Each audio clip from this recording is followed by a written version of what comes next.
সতর্ক করছেন নবী রাসূল দিয়ে, কিতাব দিয়ে, এবং সব শেষ কিতাব আমাদের কাছে চলে এসেছে,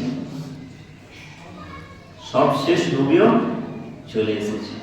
সুতরাং কিয়ামত খুবই নিকটবর্তী। আল্লাহ রাসূল যে আলামত গুলো বলেছেন বেশিরভাগ আলামত প্রকাশিত হয়ে যাচ্ছে, এখনো আমাদের টনক নড়ছে না।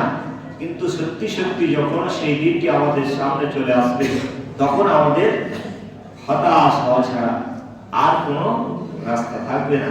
কিন্তু এই দিন মানুষ কাঁদবে, কিন্তু সেই দিন কেঁদে আর কোনো লাভ হবে না।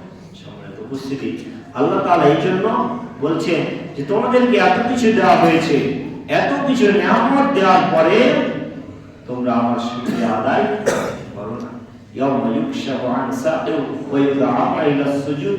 আল্লাহ তাআলা বলছেন কিয়ামতের দিন, যেই দিন সিংহায় ফুৎকার দেওয়া হবে, ইয়াউমা ইউকশাফু আন সাকিন ওয়া ইউদআউনা ইলা সুজুদ, সবাইকে সারিবদ্ধভাবে দাঁড় করানো হবে কিয়ামতের ময়দানে, এবং আল্লাহ তাআলা বলবেন একটা সিজদা করে আমাকে দেখাও।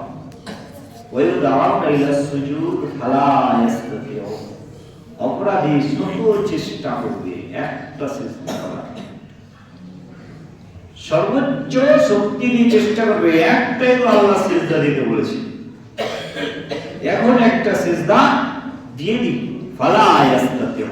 আল্লাহ তাআলা বলেন কখনো সম্ভব না। ওই একটা সিজদা করে আল্লাহকে দেখানো। যারা অপরাধী তারা শত চেষ্টা করেও দিতে পারবে না, কিন্তু তার পাশে দেখবে যারা ইমানদার ছিল তারা সবাই সিজদায় চলে গেছে।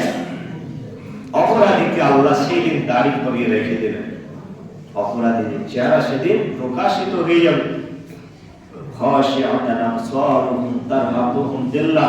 আল্লাহ তাআলা বলেন সেদিন তাদের চোখ ভয়ে ছানাবড়া হয়ে যাবে, অপমান তাদেরকে ঘিরে রাখবে। অকাদান ইউদাউনা ইলা সুজুদ ফালা ইস্তাতিউন খাশিআতান আবসারুহুম তারহাকুহুম যিল্লাহ ওয়াকাদ কানা ইউদাউনা ইলা সুজুদি ওয়া হুম সালিমুন।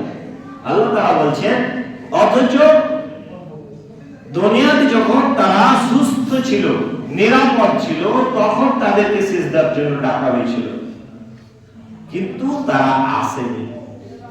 যেহেতু সুস্থ অবস্থায় দুনিয়াতে থাকা অবস্থায় জাননি এখানে আজ সিজদা দেওয়া সম্ভব হচ্ছে না, তাহলে চিন্তা করেন সিজদা কোথায় দিতে হবে? দুনিয়াতে আপনাকে অভ্যাস করতে হবে 5 ওয়াক্ত নামাজ। এখানে যদি আপনি বারবার আল্লাহকে সিজদা করতে থাকেন, তাহলে ওই কিয়ামতে একটা সিজদা দিতে পারবেন। আর যারা সেই দিন সিজদায় যেতে পারবে, আল্লাহ তাদেরকে মাফ করে দেবে, তাদেরকে জান্নাতে দেবে। তো তাহলে ওই একটা সিজদা তৈরি করার জন্য হায়াতে জিন্দেগিতে যখন থেকে আপনি সাবালক হয়েছেন, মৃত্যুর আগ পর্যন্ত সুস্থ থাকা অবস্থায় আর এই সিজদা বাদ দেওয়া যাবে। তাহলে আমাদেরকে সেই দিনের জন্য প্রস্তুতি গ্রহণ করতে হবে। আল্লাহ আমাদের সবাইকে সেই দিনের প্রস্তুতি গ্রহণের তৌফিক দান করুন।